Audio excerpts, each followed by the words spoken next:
Hey, hello everyone. Once again, welcome to the study point. Okay everyone.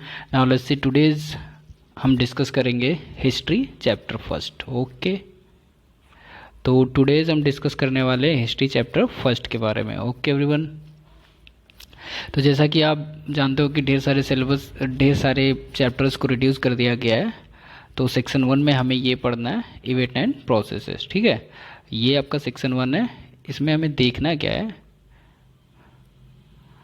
आपका ये chapter है the rise of nationalism in Europe. Okay everyone, the rise of nationalism in Europe. तो let's see इसके बारे में बात करते हैं. दोस्तों, नेशनलिज्म माने होता है राष्ट्रवाद ना. तो राष्ट्रवाद का उदय कहाँ पे? यूरोप में. ओके, आई थिंक यहाँ पर कोई प्रॉब्लम नहीं होगी. राष्ट्रवाद का उदय यूरोप में, मतलब राष्ट्रवाद कैसे आया, क्यों आया, क्या आया. ठीक है, तो नाउ लेट्स सी देखते हैं यहाँ पे क्या कह रहा हुआ है. देखो एक फिगर दे रखा हुआ, चलो सॉरी, ये एक फिगर दे रखा हुआ है और इसी के बारे में हमें कुछ चीज़ें जाननी है. ठीक, एक हमारे वो हैं आर्टिस्ट हैं जिनका नाम फ्रेडरिक सोरी है. ठीक है, फ्रेडरिक सोरी, ये हमारे एक क्या है, फ्रेंच आर्टिस्ट हैं जो एक फिगर बनाया हुआ है. इन्होंने विजुलाइज किया हुआ है, एक ड्रीम देखा हुआ था जिसमें इन्होंने इस फिगर को क्रिएट किया हुआ है. तो नाउ लेट्स सी इसके बारे में देखते हैं कि ये क्या क्या है. ये देखो आप, जैसे यहाँ पर दे रखा हुआ है कि एक इमेज दे रखा हुआ है. ये स्टैचू ऑफ लिबर्टी है, ये यहाँ पर जीसस क्राइस्ट हैं और ये देवी देवताएं हैं. ठीक है, ये हेवन है एक तरह से, ये पूरा हेवन है. और ये जो सिस्टम आपका चल रहा है, ये डिफरेंट टाइप ऑफ पीपल्स हैं जो क्या कह रहे हैं, एक ट्रेन के कतार के, यहाँ से देख रहे हो ना आप. ये अगर यहाँ से मैं बात करूँ तो ये ऐसे पूरी लाइन आ रही है. ठीक, और ये जो यहाँ पर हैं, ये उनको क्या कर रहे हैं, ये जो मोमेंट है इसको लीड कर रहे हैं. ठीक, ये बोला हुआ है. ये फ्लैग्स दे रखे हुए हैं ढेर सारे. ठीक, तो इनके बारे में हम चर्चा करते हैं, तो देखते हैं क्या है. Okay everyone, here is your chapter start. तो लेट्स सी, देखो आप यहाँ पर कह रहा है इन 1848 Frederick Sorio, a French artist, prepared a series of 4 prints visualizing his dream of a world made of democratic and social republic, as he called them. ठीक है, एक आर्टिस्ट है हमारा, फ्रेंच आर्टिस्ट है जिसका नाम है फ्रेडरिक सोरियो. ठीक है, और ये क्या कह रहा है, prepared a series of 4 prints visualising, एक सपना उन्होंने देखा. ठीक है, उन्होंने एक सपना देखा जिसमें और उसमें उन्होंने क्या किया, उस सपने को विजुलाइज कर दिया. ठीक है, और विजुलाइज किसके माध्यम से किया, उन्होंने एक सीरीज बनाई 4 प्रिंट्स की. ठीक है, एक 4 चित्र, एक सीरीज बनाया उन्होंने, 4 सीरीज बनाए. ठीक है, ठीक, यहाँ से देखिए. नाउ लेट्स सी, अगर मैं यहाँ से बात करता हूँ, आई थिंक आप कंफ्यूज हो गए होंगे थोड़ा सा. तो देखिए, एक हमारा आर्टिस्ट है, फ्रेंच आर्टिस्ट है जिसका नाम फ्रेडरिक सोरियो है. उन्होंने क्या किया, एक सपना देखा. ठीक है, एक ड्रीम देखा और उस ड्रीम में को उन्होंने विजुलाइज किया, किसको, एक चित्र के माध्यम से एक प्रिंट बनाया उन्होंने. ठीक है, 4 चित्र बनाया, सीरीज ऑफ 4 प्रिंट्स. ठीक है, एक चित्र में ही 4 सीरीज उन्होंने बनाई. और वो कैसा बनाया हुआ था वो बताया मैंने आपको, जस्ट अभी बताया. और उन्होंने एक वर्ल्ड का सपना देखा था. ठीक, जो कि डेमोक्रेटिक एंड सोशल रिपब्लिक हो. ठीक, देखते हैं उन्होंने ये चित्र बनाया रखा हुआ है ना, फ्रेडरिक जो हैं उन्होंने ये चित्र बनाया है 4 सीरीज में, इन्हीं को देख रखा हुआ है. ठीक, नाउ लेट्स सी, बात करते हैं इसके आगे. तो कह रहा है the first print of the series so the peoples of Europe and America. Men and women of all ages and social classes. जो फर्स्ट सीरीज है, उस प्रिंट का जो फर्स्ट सीरीज है उसमें इन्होंने शो किया हुआ है कि यूरोप और अमेरिका के मेन एंड वुमेन हैं सभी एज के और सोशल क्लासेस के, सभी सोशल क्लासेस के, मतलब अमीर गरीब ऊंच नीच सारे, ठीक है ना। तो यहाँ से देखते कि एक सपना देखा उन्होंने और उस सपने को विजुलाइज किया किसके माध्यम से, चित्र के माध्यम से। और अगर फर्स्ट की हम बात करते हैं, और उन्होंने सोचा था कि जो हमारा वर्ल्ड हो वो बने किसका, डेमोक्रेटिक हो एंड सोशल रिपब्लिक का हो। तो अगर डेमोक्रेटिक की बात करते तो जैसा मैंने आपको बताया, डेमोक्रेटिक मतलब यही होता है कि जनता के द्वारा जनता पर ही लगाया गया शासन। जैसे हम नेताओं को चुन लेते हैं तो वो उन्हीं को पावर देते हैं और वही हमारे पर शासन करते हैं ना। तो ये डेमोक्रेटिक हो गया। और अगर सोशल रिपब्लिक की बात करें तो एक तरह से कहीं ना कहीं इसका संबंध अपने कॉन्स्टिट्यूशन से है, ठीक है। ओके एवरीवन, तो जितनी भी मान्यताएं होती हैं, जितने भी रूल्स एंड रेगुलेशंस होते हैं कॉन्स्टिट्यूशन में होते हैं, वो एक तरह से सोशल रिपब्लिक्स भी होते हैं। तो डेमोक्रेटिक एंड कॉन्स्टिट्यूशनल ये आप कह सकते हो, या फिर सोशल रिपब्लिक। ओके एवरीवन, तो यहाँ पर ये समझ में आई होगी बात। तो फिगर फर्स्ट की बात करते हैं, मैन एंड वुमेन है कहाँ के, यूरोप और अमेरिका के, ठीक। सभी एज के हैं और वो सभी सोशल क्लासेस के हैं। ओके, तो ये चीज़ें समझ में आएंगी।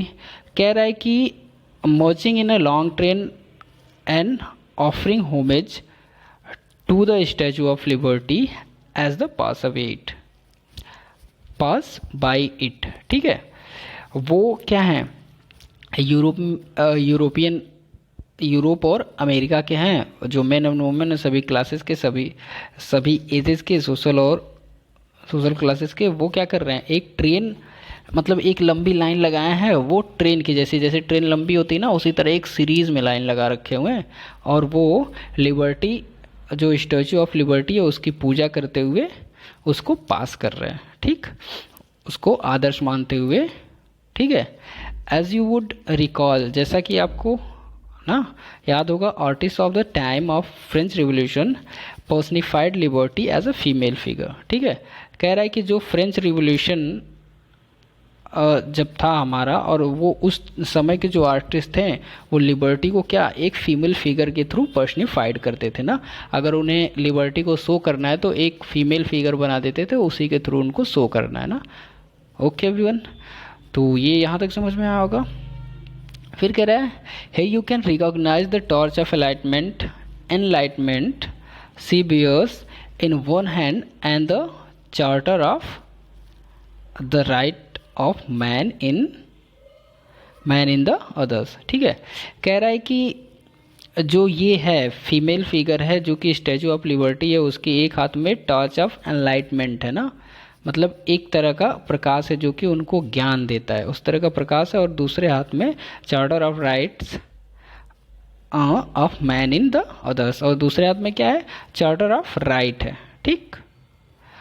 एक हाथ में क्या है, लाइट ऑफ एनलाइटमेंट है, जो कि सही राह दिखा रहा है, सही मार्ग दिखा रहा है उस तरह का, और एक उनके राइट की बात करी गई है दूसरे हाथ में जो बुक है, ठीक। फिर कह रहा है कि on the earth in foreground of the image lie the shattered remains the symbols of absolutist institution ना, एब्सोल्यूटिस्ट इंस्टीट्यूशन बोला हुआ है।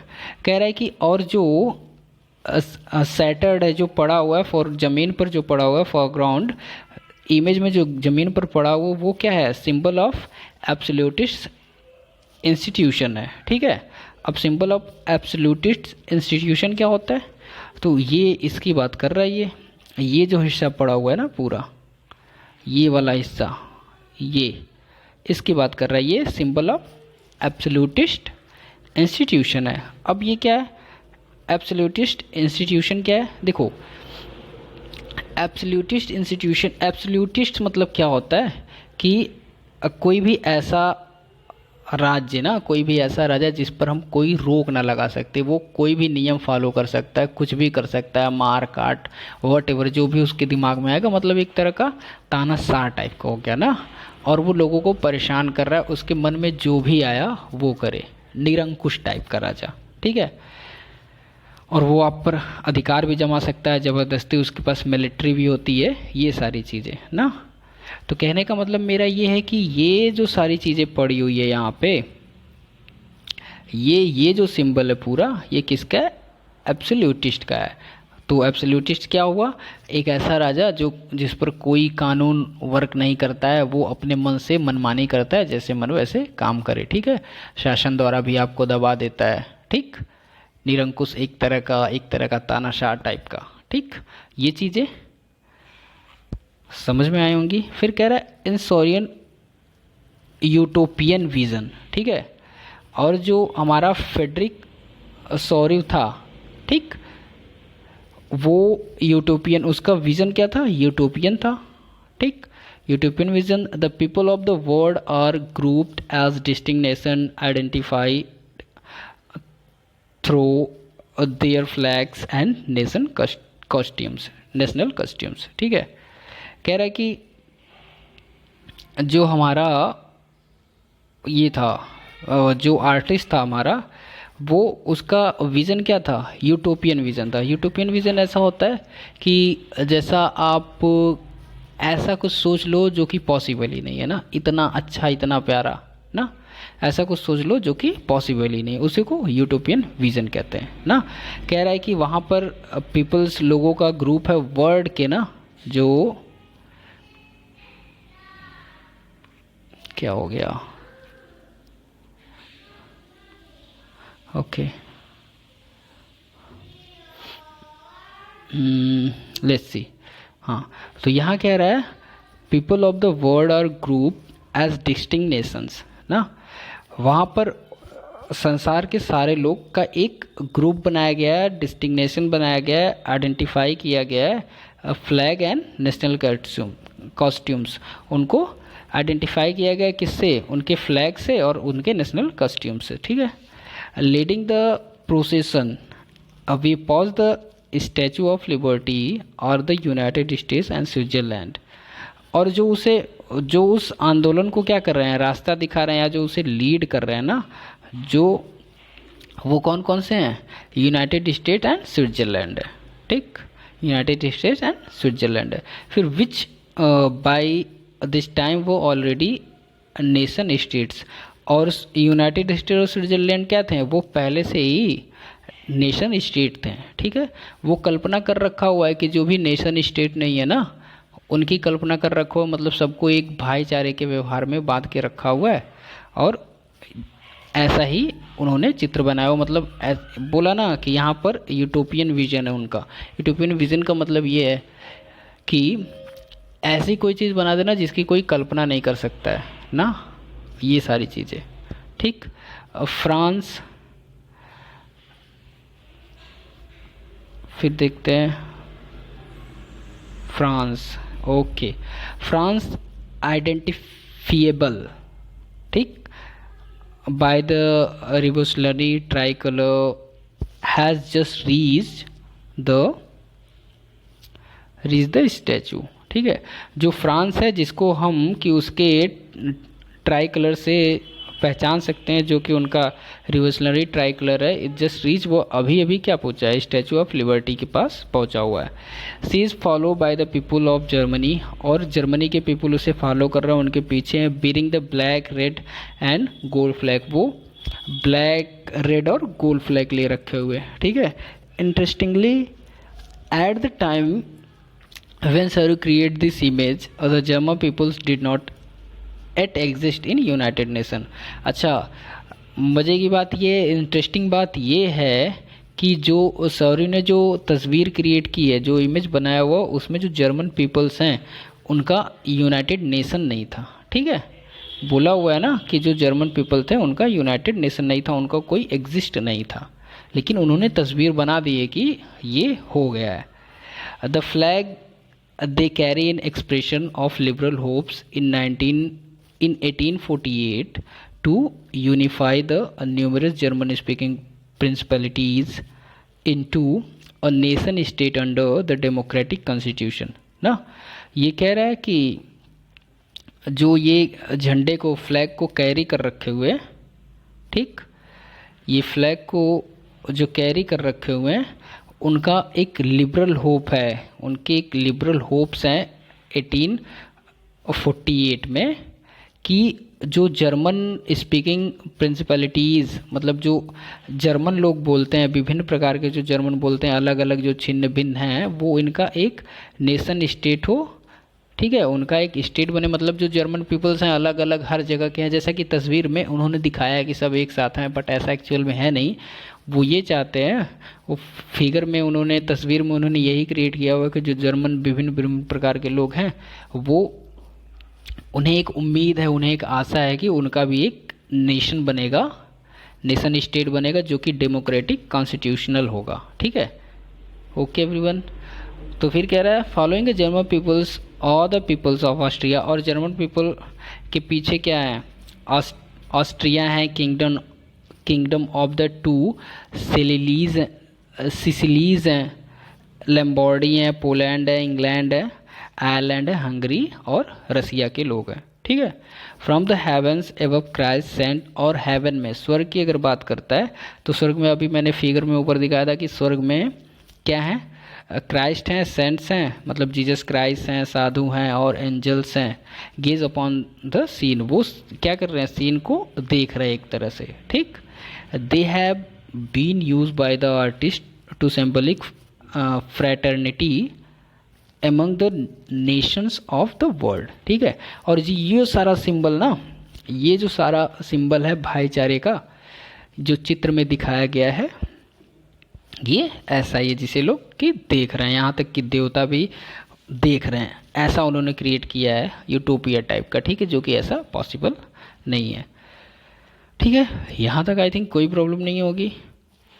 फिर बात करते हैं, this chapter will deal with many of the issues visualize by Sorrieu in figure 1। ठीक है, हम इस चैप्टर में बहुत से इशूज़ के बारे में क्या करें, उन्होंने विजुलाइज किया या हम पढ़ेंगे, देखेंगे। ठीक है, during the 19th century nationalism emerge in a force with broad about sweeping changes in a political and mental world of Europe. ठीक है, यहाँ से कह रहा है कि अगर हम 19वीं शताब्दी की बात करते हैं ना, 19th सेंचुरी की बात करते हैं, तो जो नेशनलिज्म था ना, वो क्या हुआ था, फोर्सली इमर्ज्ड हो चुका था, मतलब उसका बहुत ही तरह से इमर्ज हो चुका था, एक क्या फोर्स की तरह से, एक ताकत के रूप में उभरा हुआ था। ठीक, और उभरने के कारण उसने बहुत से चेंजेस किए थे, किसमें, यूरोप में, जिसके पॉलिटिकल और मेंटल वर्ल्ड में। ठीक है, मतलब जो हमारा नेशनलिज्म था वो 19th सेंचुरी में बहुत अच्छे से इमर्ज हुआ, बहुत ही ताकत के साथ इमर्ज हुआ, और उसने क्या किया, यूरोप के मेंटल वर्ल्ड, मतलब मानसिक जो दुनिया होती है और राजनीतिक जो दुनिया होती है, उसमें बहुत से चेंजेस कर दिए थे। ठीक, बहुत से चेंजेस हुए थे, और उसका रिजल्ट क्या हुआ कि changes was the emergence of nation state in a place of multi national dynastic empire of Europe. ठीक है, और जो चेंजेस हुए थे उनसे क्या हुआ, जो मल्टी नेशनल डायनेस्टिक एम्पायर्स थे हमारे, वो नेशन स्टेट में चेंज हो गए, उनका स्थान ले लिया। अब मल्टी नेशनल डायनेस्टिक एम्पायर क्या होता है, ये होता है कि जो देश होते हैं, कई देश होते हैं, उनको युद्ध करके जीता जाता है और ज़बरदस्ती उन पर शासन बनाया जाता है ना। तो ये जो चीज़ें थी, जब फेडरलिज्म क्या हुआ हमारा, वो अपने पावर में आया, तो ये इनको अलग कर दिया। जैसे कि एक राजा था तो उस पर दबाव बनाया हुआ था, अभी बताया था मैंने, वो वहाँ पर तस्वीर की तरह सेटर्ड हुआ है, पूरा पड़ा हुआ है। ठीक, ये सारी चीज़ें। तो कहने का सेंस मेरा यहाँ पे ये है कि जो मल्टी नेशनल हमारे डायनेस्टिक थे, वो क्या हो गए, एक आपके नेशन स्टेट में चेंज हो गए। ठीक, यूरोप की बात हो रही है। ओके, फिर आगे देखते हैं, यहाँ पर कह रहा है कि the concept of practices of a modern state in which centralize power exercise sovereign control over a clearly defined territory had been developing over a long period of time in Europe. ठीक है, लंबे समय से ना, Europe में काफ़ी लंबे समय से क्या था, जो मॉडर्न स्टेट के आपके कॉन्सेप्ट और प्रैक्टिसेस जो आ रहे थे ना, डेवलप हो रहे थे, वो क्या कह रहा है, वो जो डेवलप हो रहे थे मतलब लंबे समय से जो मॉडर्न स्टेट के कॉन्सेप्ट और प्रैक्टिसेस डेवलप हो रहे थे, वो क्लियरली डिफाइंड टेरिटरी ना, जो डिफाइंड टेरिटरी है उनमें क्या था, उनमें एक हमारे centralised power exercise sovereign control हो गया था। ठीक है, सेंट्रलाइज्ड पावर मतलब केंद्रीय पावर जो होता है उन्हीं का क्या था, कंट्रोल था, कंट्रोल की भावना थी। मतलब अगर मैं यहाँ से बात करूँ ना, यहाँ से मैं अगर बात करता हूँ कि यहाँ तक की, तो काफ़ी लंबे समय से जो हमारा मॉडर्न स्टेट था उसका जो कॉन्सेप्ट था ना, जो उसका विचार था वो डेवलप हो रहा था, और डेवलप इस कदर हो रहा था कि जो हमारे जो क्लियरली डिफाइंड टेरिटरी थी ना, वो क्या कर रही थी, जो क्लियरली डिफाइंड टेरिटरी थी उनमें एक सेंट्रलाइज पावर हो चुका था ना। अब मैं अगर बात करता हूँ कि क्लियरली डिफाइंड टेरिटरी के बारे में, जो परिभाषिक क्षेत्र थे हमारे, मतलब ये है, ये है, ठीक है, मतलब ये अगर आजमगढ़ है तो ये आजमगढ़ है, ये जो परिभाषिक क्षेत्र थे ना, उन्हें क्या था, सेंट्रलाइज पावर की डिमांड हो रही थी, उनकी भावना जाग रही थी। मतलब किसी पर्टिकुलर आदमी के हाथ में पावर हो और वो उस पर क्या करे, कंट्रोल करे, ये भावना थी। ठीक है, but a nation state was one in which the majority of its citizens and not only the rulers come to develop a sense of common identity and share history और descent। ठीक है, अगर हम यहाँ से बात करते हैं तो कह रहे हैं कि लेकिन जो हमारा नेशन स्टेट था, अभी हम यहाँ पर मॉडर्न स्टेट की बात कर रहे थे, बट ये नेशन स्टेट की बात है। यहाँ पर कह रहे हैं कि जो हमारा नेशन स्टेट था वो ना कि उनके शासकों द्वारा, लिखा हुआ है ना, नॉट ओनली इट्स रूलर्स, मतलब जो वहाँ पर शासन कर रहे थे ना ही उनके शासन द्वारा, बल्कि जो मेजॉरिटी ऑफ सिटीजन थे ना, जो अधिकांश लोग थे वो come to develop a sense common identity, वो क्या वहाँ पर उस सेंस को डेवलप कर रहे थे, किसके, कॉमन आइडेंटिटी को, मतलब एक भाईचारे का तौर तरीका। ठीक है, एंड शेयर हिस्ट्री और डिसेंट्स, मतलब कहने का मतलब यहाँ पर जो हमारा ये नेशन था, ओके, जो हमारा नेशन स्टेट था, ठीक, वो क्या कर रहा था, वो वहाँ के सिर्फ रूलर को ही नहीं, बल्कि जो वहाँ पर मेजॉरिटी थी सिटीजन की, मतलब अधिकांश लोग जो वहाँ पर थे, उनको भी क्या कर रहा था, एक कॉमन आइडेंटिटी को डेवलप कर रहा था। मतलब कि इनके विचार कैसे हैं, ये हमसे मिलते जुलते हैं तो सही है, फिर अपने हिस्ट्री को भी शेयर कर रहा था, मतलब जो उनकी हिस्ट्री है उसी के अकॉर्डिंग है, तो ये ऐसे लोगों को चाहते थे। ठीक, ओके, वहाँ पर क्या था, वहाँ पर चाहते थे कि एक सेंट्रलाइज्ड पावर हो, वो उस पर शासन करे, और यहाँ पर चाहते थे कि ये जो सारी चीज़ें हैं सभी लोग मेजॉरिटी के हिसाब से चलें और एक दूसरे को समझे, भाईचारे की तरह से रहे, ये सारी चीज़ें। This commonness didn't exist from time immemorial. ठीक है, और ये जो कॉमननेस था ना, ये जो प्यार की भावना थी या ये जो साझे की भावना थी, ये क्या था, इमेमोरियल था ना, टाइम इमेमोरियल, मतलब शुरू से ही नहीं था ना, इनके बाद ही आया। और कब आया, it was falls through struggles through the action of leaders common people.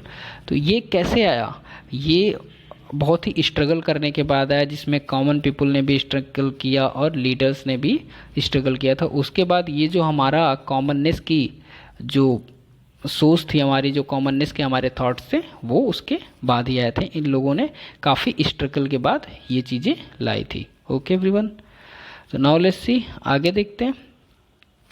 कह रहा in this chapter will look at the diverse process through which nation state and nationalism come into being a 19th century in Europe. ठीक है, हम क्या करेंगे इस chapter में, हम देखेंगे डाइवर्स प्रोसेस, ठीक है, through which a nation state के बारे में और नेशनलिज्म के बारे में 19th सेंचुरी इन यूरोप में। ठीक है, 19th सेंचुरी यूरोप की अगर हम बात करेंगे तो उसमें हम नेशन स्टेट और नेशनलिज्म के बारे में जानकारी लेंगे। ओके एवरीवन, तो आई थिंक ये चीज़ें समझ में आई होंगी आपको। If you have any type of problems तो आप कंसल्ट कर सकते हैं। ओके, नेक्स्ट पार्ट हम जल्दी उसका वीडियो आएगा। तो अगर आपको वीडियो अच्छा लगा तो please like share and subscribe. Okay everyone, have a good day, bye bye, take care.